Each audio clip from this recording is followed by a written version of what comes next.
Tengok lelaki berumur 40 ini. Sementara isteri dia sedang dalam perjalanan kerja. Dia senyap-senyap guna gel perut.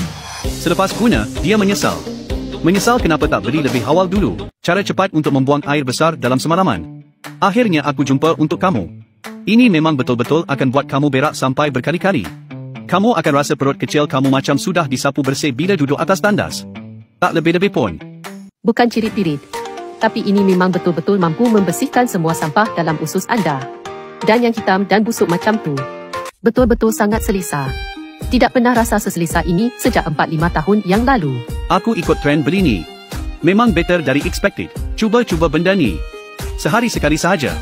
Badan bersih dan segar. Harga cuma selepas makan 1 kali. Setiap hari makan tapi tidak buang air besar. Benda keras dalam perut pergi ke mana? Sembelit tak boleh keluar. Ada orang makan pisang untuk buang air. Aku bagi kamu satu cara yang bagus. Kamu cuma perlu sapukan sekali sebelum tidur. Esok pagi terus keluar banyak. Kamu teruskan sapukan selama setengah bulan. Kamu akan dapati diri macam orang baru. Semalam saya apply sekali. Sehari buang air besar 4-5 kali. Bukan cirit-pirit. Tapi betul-betul boleh buang sampah dalam usus. Yang hitam dan busuk tu. Caranya senang je. Benda ni memang famous. Terutama untuk orang yang sembelit. Buang air besar tidak lancar. 2-3 hari. Atau 4-5 hari baru pergi tandas sekali. Atau terpaksa duduk setengah jam baru keluar. Meh, trylah dia. Sembelit kronik yang disebabkan oleh radang usus. Gesek dia. Tinja keras yang suka dikeluarkan. Gesek dia. Tidak dapat buang air besar dengan lancar. Gesek dia. Tinja tertahan. Gesek dia lagi. Mulut pahit, bau mulut. Kurang selera makan. Gesek dia. Muka pucat, tidur tidak berkualiti. Gesek dia memang betul. Kawan-kawan yang sembelit. Video ni memang untuk korang. Bagus korang jumpa. Hari ini kita mempunyai gel usus Lee yang sekarang dihantar terus dari kilang. Tetapi untuk rakan-rakan yang ingin menjimatkan wang untuk menyelesaikan sembelit kronik, jangan sekali-kali terlepas peluang ini. Kali ini harga terus dari kilang. Hari ini, kumpulan Lee telah membatalkan semua peringkat pertengahan. Semuanya dihantar terus dari gudang kepada anda.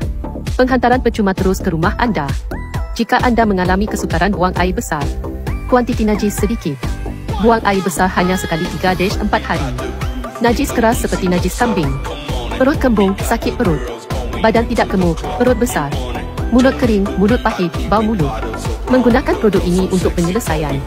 Memang sangat sesuai.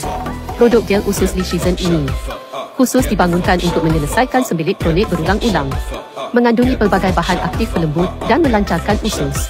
Diolesi sekali sehari di pusat pusar. Molekul pelembut ini akan meresap melalui titik akupuntur.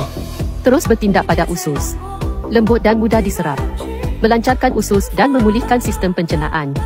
Selagi anda tidak berumur 80 tahun, anda boleh mencubanya. Tiada kos yang tinggi. Penghantaran terus dari kilang. Tiada perantara yang mengambil keuntungan. Tempah sekarang. Penghantaran percuma ke rumah. Klik pautan di bawah untuk membeli.